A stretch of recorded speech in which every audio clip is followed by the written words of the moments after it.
Toby, welcome to Yachting USA. What a pleasure to have you on board, sir. It's been a fun run. Yeah. And welcome to beautiful, beautiful West Palm Beach.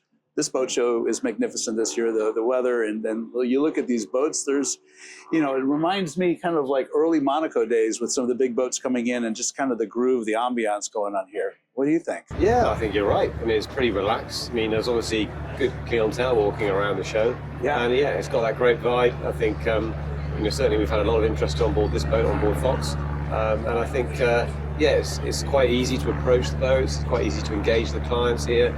Yeah, I think it's got something special going here. I think so too. I think so. I think this is going to be the destination show in Florida in the years to come for sure. Yeah. So let's introduce you. We've known each other for, gosh, you know what, close to 20 years, I'm guessing. Pretty close to it, if not anyway. a bit more, yeah. If not more, for sure. Yeah. A managing director of Pendennis Shipyards. Tell me a little bit about. Well, I tell you, let's go back in history a little bit. Tell me a little bit about how you got into the maritime space. What was that like? I mean, I'm sure you just didn't fall into it. Well, boating, like a lot of us, you know, boating's always been something in my life. I mean, I started sailing dinghies, little optimists when I was young. Moved up to lasers. Oh wow! So you know, always been boating. I think I did the first Bay of Biscay crossing for me when I was about 16. That's a big bay too. Yeah, just down to La Coruña. Great fun. And after that, sort of after university, I was sailing in Australia in Sydney Harbour, just skippering boats with backpackers. Sailed around the Whitsundays. So yeah, boating's always been there for me. Got it in your blood. Yeah, kind of in the blood, but not necessarily a career. That happened a bit later. But but as a sport, windsurfing, sailing, it was always for me. Well, we have that in common because when I was 11 years old, I think I was in the Optimists and learned to sail, and what a great way to get to know the ocean. And then I was racing the 16-foot Hobie Cats. Oh really? Oh yeah, that was great fun. And then early on, before I started the company you met me with, Nautical Structures, I helped a friend of mine deliver Irwin sailing catches, 63-foot sailing yachts built in St. Petersburg down to St. Thomas, St. Martin. So that was really interesting, going out in the ocean, open ocean, and 10-day trips to bring boats from the west coast of Florida down island. And that really teaches you a lot about the ocean as well. Yeah, it's a bit of an eye-opener, isn't it? It is. Mean, you know, when you look at dinghies and Hobie Cats, I mean, you cartwheel a Hobie Cat, you just get catapulted somewhere. Yeah, you do that on a big boat, then you're in a lot of trouble. Yeah, you are. But I do remember being swung out off the side of the boat while we were on some broad reaches and just, you know, flying out over the water and just going, it was spectacular. Or being out in the ocean and there's 20-foot seas, but the periods are so long. You just kind of, it's just so, it's almost like, it's so special. It's, that is. Yeah, so I agree. The ocean's an amazing thing. Yeah. So you did the young adult thing. You went off backpacking. You kind of found your space and I mean, I studied marketing and French, so I spent quite a bit of time in France. So I worked in the wine industry there, and then after that, I completed my studies and went traveling for a couple of years. That's how I ended up in Australia, and then came back through Asia. Did quite a lot of hiking and walking in the mountains in the Himalayas and things like that. Did you have a favorite place while you were down there? I think for me, West Coast Australia, I thought was really special. Up by the Bungles, up near sort of. Is that north of Henderson and all that? It's northwest peninsula. So you're the Exmouth Peninsula, the Ningaloo Reef. It's kind of the Barrier Reef comes over the land from the east coast, and there's a little bit left of it on the west side near Broome, and that's very special. Wow! And there's an incredible off-country 4x4 road that runs from near, I suppose, near Wyndham, all the way across the Gibb River Road, through rivers and things. And I drove across that in a Ford Falcon station wagon. Any crocs out that way? Oh yeah, there's a few around there. Yeah, you got to be careful where you swim. I bet. And then I drove all the way around after doing a bit of sailing, and and then came back to the UK and started. Well, why would you go back to the UK after being in a place like that? That would be tough, wouldn't it? Well, you know, I was 2 years traveling. I did think about staying, but I miss my family, and you know, UK's my route. So right. I came back and I thought, right, it's about time to get a bit serious and start a career. Cool. So that's when I started to look at either the journey through wine or the journey through boats. And boats they go together, right? Well, they do. I think in some ways, they complement each other. They do that. Yeah. But there's probably, well, I can't say. I was going to say something silly like there's more money in boats, but wine's pretty special too. You can make big investments there. I think so. I mean, I was very lucky. I worked in Bordeaux, so there's some beautiful wines down there. So I sort of learned the wine trade down there. Did quite a lot of wine tasting and things. So the Montrachet product comes out of that area, doesn't it? No, not Bordeaux. Oh, okay. Bordeaux is kind of a blend wine. Where I was is in the Medoc in Pauillac, which is where Motor Rothschild is, Latour, those kind of very special vineyards, really. So, cool. I go there something then. I go over there, back there every now and then, just to keep a tasting. Yeah, touch the root there a little bit. No, that sounds fun. So, as I recall, you back in the UK, and you started working with the equivalent of what we have here is the Marine Industries Association, or the NMMA, a British marine trade organization, right? That's right. Yeah. So I came back and I was looking for job opportunities, and I think I started as the international executive, I think it was called. So it's basically helping British marine businesses export or get involved in international trade. So that's when I started taking companies to boat shows, doing work with journalists, trying to promote British equipment worldwide. And it just got bigger and bigger. And then we even got involved in sort of international development, supporting boat shows in India, Olympics in China, in Qingdao, setting up this sort of super yacht trade body as well, which is how I started to get to engage with some of the top sort of designers in the world, and also some of the top shipyards like Pendennis. Right. Now, when you joined Pendennis, Hank was at the helm? He was, yeah. Hank and Mike together, yeah. Yeah, okay. Yeah. What a special group of guys that was. Oh, really? I mean, not just mentors in my life, but amazing friends to myself and my family. And we're very sad to lose Hank. And, no doubt. I remember when I first started doing business with Pendennis, Hank personally came out and introduced himself to me, which I thought, I was a young pup at the time, and I thought that was pretty special. Yeah. And it's a pretty special boatyard as well. And it is. I mean, it's really a family company, really, in the way it's run, the way it's operated. And Mike's been inspirational as the chairman. He was the joint MD with Hank when I went earlier on, but he's the chairman now. But, And how's Mike doing? Really good, really good. He's traveling at the moment. Good for him. He's trying to do a little bit less, but he's in the yard pretty frequently still, coming to give us guidance and support where we need it. But fabulous. Mike's been a great support to us. Well, you just touched on something, family business. I am all about that, and there's so many rabbit holes I can take us down, but one of those is, there's a lot of M&As happening in the industry right now. Yeah. And I was just interviewing Pat Healy, the managing director, CEO of Viking Yachts, one of the most successful boat builders in the United States. Yeah. They've got 4 generations working in that shipyard right now, with his father, the first, retired, but still living and still kind of paying attention to what's going on. And he made it clear in our conversation, and Pat and I go back almost 35 years together in our relationship. So we've got that insight. He said, Rick, this is a family business. It will always be a family business. We are not going to sell this business corporately. It stays in the family. I thought, bravo. Because, when I got into this industry, it was a cottage industry in a lot of ways. It was a lot of passion, a lot of family businesses, cottage industry in some ways. And I thought what that brought to the table with this passion was the creativity and the detail and the uniquenesses of a yacht, so different than any other product you buy. And so one of my concerns is when I see all these M&As happening is it good for the industry? It's probably good for the shareholders, but is it good for the yachting industry itself? Or are we going to lose some of that cottage industry, some of that creativity or that passion? Yeah. And that's the question, I guess. So what do you see happening on your side of the pond? There's been quite a bit of that in the UK. I mean, obviously, we're structured as a privately owned business. I mean, the reason I talk about a family business is because, we're not a subcontract model. We train our own, we grow our own. I mean, we've been running an apprenticeship program for many, many years. I remember that. So we've trained over 350 apprentices in Falmouth, and you're talking about. Viking, you can walk around the shipyard and I'd hope they all know who I am. I'm sure they do. I'm sure they do. But you see apprentices in the yard, and their brother or their father or their mother might be in the shipyard as well. So it's a really sort of, I suppose, a community-based business. Falmouth's not a huge There's real heart in it. It's a beautiful seaside community. It is. But we're very conscious of the fact that we're living and working within a community, and we reach out and touch quite a lot of the community with our day-to-day work. So we support lots of local businesses, lots of local sports clubs, charities. 1 week every year. I mean, recently, it was only a few weeks ago, we have Apprenticeship Week in the UK. And our apprentices go all out in the community. They build cricket nets, they build gardens in schools, And we just basically advertise, look, if you've got a project, you need our guys to come and help, we'll come and do it. That's great. Yeah, so I think the community feel, the family feel is something that runs really through the DNA of Pendennis. It's really important to us. And that, is something we want to sort of emulate, whether it's with Cockwells or Villanova or Norfolk.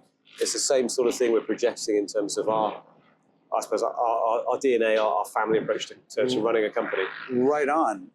I also talk about what's happened in the U.S. boat building industry, and you've observed it, I'm sure, because when I got into it, if you just put the shipyards in the box that build over 33 meters, 100 feet. We had 32, 33, 34, somewhere in that number back in the late 80s, early 90s. And now there's less than 3 left, I think, which is tragic. It's sad. Yeah. And I'm aware of some UK shipbuilders that have gone away as well over the last decade or two. Although Northern Europe seems to be flourishing. Italy's flourishing. Turkey's starting to do really, really well. What's your takeaway? Is it just it's just a tough business, or is it the strength of the pound or the dollar or the euro, or what's driving these situations from your perspective? I think it is a tough business. It is a tough business. It's not easy, and I think every company's got to push where their USPs are sort of set up and how they're trying to deliver the service and the quality of the product they want to put to the client. I think from our point of view, we cover refit, rebuild, restoration, and new construction. We've got quite a few sort of irons in the fire, and we can flex our business trying to accommodate that. Yeah, and having our own trade base, our own skill base. There's across the group of 700 people. Yeah. We're able to try and really put the effort where it needs to be. You can pivot when you need to. Yeah, you can pivot and flex what you want to do, really. But like you say, it's tough. It's tough, and we've seen New Zealand companies, Italian companies, Dutch companies. Everybody's had their sort of, feel like casualties on the way. Yeah. And I think it's quite hard to sort of pinpoint, well, that didn't work there because of X. You can always revert back to a currency issue or a problem product or a problem build or something like that. But, like you say, it's difficult. We've got high value product here and the risk's quite significant. So everybody tries to put in place elements of protection, quality control, to try and make sure they're always hitting the mark. But it's a tough place. It's a tough place to operate in. And no doubt about it. It is.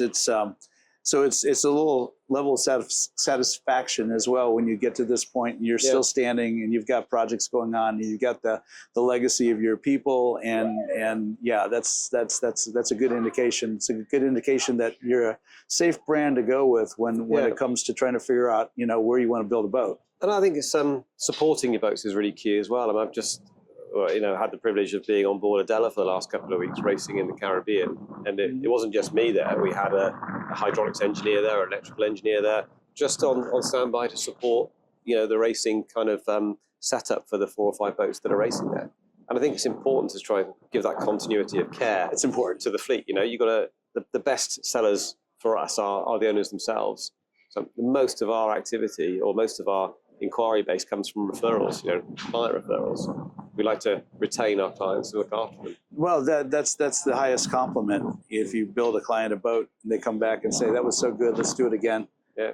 Or bring the friend, say, hey.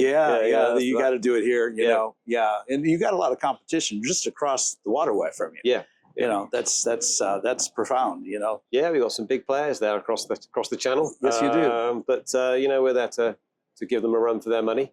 And there are projects that aren't relevant to us that we won't compete with. That's the beauty of this industry and this particular space, because these boats are all so unique, and so everybody can have their little niche and do very, very well in their space. And so you get overlap here and there, but like this boat we're on right now, I'd like you to tell me a little about it. It's Motor Yacht Fox. That's right. Delivered a year ago. Yeah. I saw a little bit about it when it first came out, and I thought, wow, this is a different Pendennis. Yeah. But it looks like a good sea boat. Tell me, give me the lowdown. Well, give our audience a little bit of a lowdown here. Well, she's a pocket ship, really. So she's just under 35 meters, shallow draft, so she can play around in the Bahamas quite comfortably. I mean, she's heading straight there from here, really. Yeah. She's got 5 staterooms. Own a main deck, which is beautiful, with a huge aft deck space area. Yeah, we walked on board that way. It's vast. And I'm very proud also of the systems on board. The whole engine room has been fitted out by our guys in the shipyard. So the hydraulics, the electrical systems, the engineering systems, they're all Pendennis install. So it's a very easily accessible area to maintain and look after, all hidden underneath that big aft deck space. Yeah. So every toy that you want to play with can get on here. I mean, you've got two big cranes you can lift on and off, different bits of fun that you might want to you look like you got a lot of utility back there for that. Yeah, depending where you want to be, if you're in the sun or you're in the cold. Or the swim platform looks like you get some good access to the water there as well. You can, and I think you've got what the boat has with its really high freeboard. It does. You've got great volume in her. I mean, just going down into the guest areas, it's high deckhead space. But she's a really well appointed boat. She bunker enough fuel to travel? Yeah, well, she's here. She came on her own bottom, straight across the Atlantic. So proof's in the pudding. She's right here. Trial, right? Yeah. So it's not just me saying she can come across, she's here. Right, so, right. She was in Cannes last year at the show there. And just behind you is a good set of DJ decks, so she's good for a bit of party on there. Why not? On that space as well. Absolutely. It reminds me, there was a boat that you and I worked on together a number of years ago called Steel. Yeah. And that was a really special boat. I thought, wow, that's kind of breaking the mold a little bit. And she went around the world. She did. I mean, like you say, I mean, our industry, and particularly Pendennis's business, is the truly custom business. Yeah. So Steel is one of those boats where you won't find another one. Right. I love it. And, you walk around the shipyard today, you've got boats from the 1930s. You've got boats that are just coming in 5 years old for a special survey. Did you see that Trumpy over there? Yes. Oh, man, well, that's gorgeous. Yeah, there are some very pretty boats around here. But we love that kind of unique classic boat. In St. Bart's recently, we've got the recently delivered Seawolf, which is a 1957, ex-tug that's now been made into an amazing boat. I mean, absolutely incredible boat, led by a passion from a couple who really wanted to bring her back to life, but also give her a good contemporary system-based infrastructure as well. She's an incredible boat. So she was just anchored off Gustavia during the racing, which was lovely to see.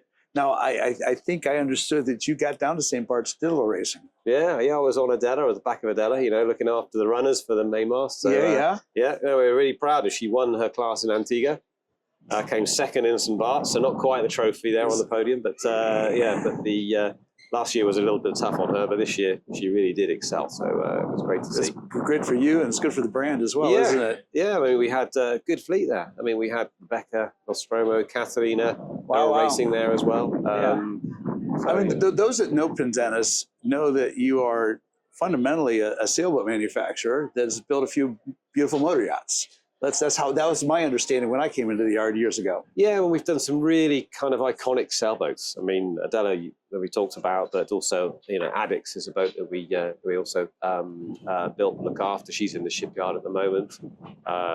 We've got Ataris in there at the moment that we're refitting. But boats like Nostromo's a Pendennis new build, Mamamuchi now Tanaz. We've also built some amazing boats. Christopher, the Ron Holland designed ketch, we built her as well. She's raced in St. Bart's before. So yes, we've done some really amazing sailing yachts.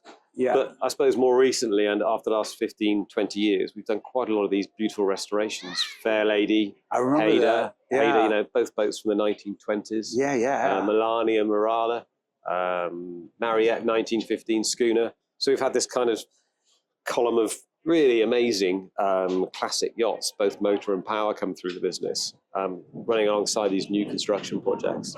And then equally transforming some amazing modern boats like Cakewalk to Aquila. Right. 86 meter that we completely transformed. So yeah, there's some, as I said, it's a truly custom business, and we sit down and deliver what exactly the client wants. Tell me a little bit about the shipyard. It's been 4 or 5 years since I've been there. Right.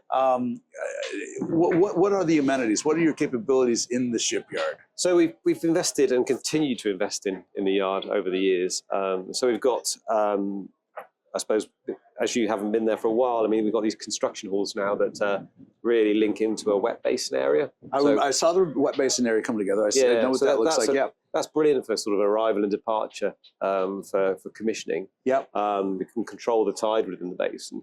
The outer arm is 100 meters long with a helipad next to it. So, you can put nearly anything in there. And then the 800-ton hoist can lift anything out into the halls, 90-meter halls, all covered, construction modern halls. And we've got a twin sort of 40-meter hall. And then obviously that you've seen before is the big dry dock, the 150-meter dry dock. Yeah, I think that's fundamental. With that dry dock, you can do so much. Yeah, so everything above 800 tons will go in there. Right, right. We've got 2 fed ships in there currently. Yeah, we're busy. Good number of projects underway. But, you know, it's all great having a facility like that, but you need all the people. You know, you need the teams to do it. At the end of the day, and that's the conversation that keeps happening and happening and happening. Where do you find the people? You mentioned the apprenticeship programs that you guys run, which is fundamental, I believe. And part of it too is us old guys doing a good job of reaching out to the young people like my son behind the camera, to encourage them to look at the career opportunities. You know, so many kids go off to university thinking, you know, they're going to kill it that way, and they come out of it with a lot of debt and without a lot of real direction. And I think sometimes we forget that the vocations can be very, very lucrative and give you a very solid foundation for having career and growth and opportunities. So that's our responsibility too, I think, is to attract people, young people, into our industry. Yeah, I completely agree. I mean, in the yard, we have obviously our strength of our apprenticeship program, but equally at the same time we have retirees that are back in training them. So that skill transfer continues, that cycle. It works very, very well. I mean, like I said, I was in sailing last week, but I wasn't on my own. I mean, with me was kind of an apprentice plus 3 years. So, you know, we try and make it our goal to take and give these experiences to the next generation coming through. So they're ready to go and they know what to expect. That's fantastic. So, and equally having Villanova in Spain, having that Pendennis facility there, where we can send teams out there and they can get that kind of overseas experience. So it's not just about starting and working in a shipyard and staying there for 30 years. No, you know, you're opening up new doors, new opportunities. Right. And I think we recognise that has to happen as well to make sure you fulfil, you know, individuals' dreams as well at the same time. It's important. The future, what do you got going on? We have any new construction coming up, new big refits that are profound, interesting? Well, we've got about 10 boats in the yard at the moment. Wow. We're building an electric catamaran that's going to be on the Thames in front of the Houses of Parliament. So that's a bit different, isn't it? Yeah, that's a lot different. Aluminium hull? Yeah, aluminium hull. It's going to be going up and down, taking passengers up and down the Thames the back end of this year. So that's quite an exciting, innovative project for us. That's kind of cool. We've got obviously the sort of usual winter refits that are taking place, both motor and sail. But yeah, quite a lot of exciting things going on. I think our recent investment in Cockwell's is really starting to complement what we're doing. It's a nice tender. Yeah, well, beautiful. I mean, they do some amazing super yacht tenders, as well as the Dutchy range. You know, there's a few of them coming over to the States, so that's a nice starting point. That is indeed. But yeah, there's lots of exciting things. But we're kind of growing, but you know, carefully moving forward in terms of the scale, so we're in control. Good. That's as it should be, right? Yeah, I think so. But it's great to see Tristan here helping you and supporting you. That's how it should be. Well, you know what? This is a proud daddy here for sure. You know, to bring him in, and I love how he's engaged with our industry and my peers, and the confidence that he's building and everything he does is amazing. And to any other parents out there, believe in your kids, give them the opportunity to show up and be their genuine self, because I watch him flourish, and I get so many comments like that. Toby, thank you. That was really generous, because he's a great kid, and I think he's really growing through all of this, which is what we want. At the end of the day, the boats are cool, our business is cool, but family is so profoundly important. Yeah. And I'm a big proponent for that. Yeah, no, I completely agree with you. And you know, when both, you know, Stephen and Charlie and Ian back in Falmouth, and Mike, you know, of course, you know, they all believe in that, and everybody spends a lot of time nurturing and growing teams around us to make things happen. It's important. I talk a lot about doing well for others in my conversations, and that includes how you bring your family and how you prioritize things in your life and your business. So you know, that's good stuff. So you know, Toby, I hope sometime I can get back to the shipyard and see what you've done over there. Really want to see Villanova. I have some potential opportunities to get to the south of Spain here in the not too distant future. So if I can make that happen, I'll see if we can't segue through. Barcelona is the best way to get in there, right? Yeah. I mean, basically, you arrive at the airport, it's 25 minutes. And it's the same if you're in the center of Barcelona, it's 25 minutes south of there. So Miguel and Kirk and Ida and the team there would be really, really very happy to see you. I mean, I encourage you to go. It's an awesome setup. We'll make it a priority for sure. Brilliant. Absolutely. And I guess maybe I'll see you on the other side of the pond in a few months. Yeah, definitely. All right. All right. Well, Toby, thanks for taking your time on this beautiful Saturday morning, enjoying our spectacular South Florida winter weather. No, you're very welcome. Yeah. It's great to see you, right? It's good to see you too, my friend. All right. Until the next time. Yeah, cheers. Thank you. All right. Thank you. I'm out of here.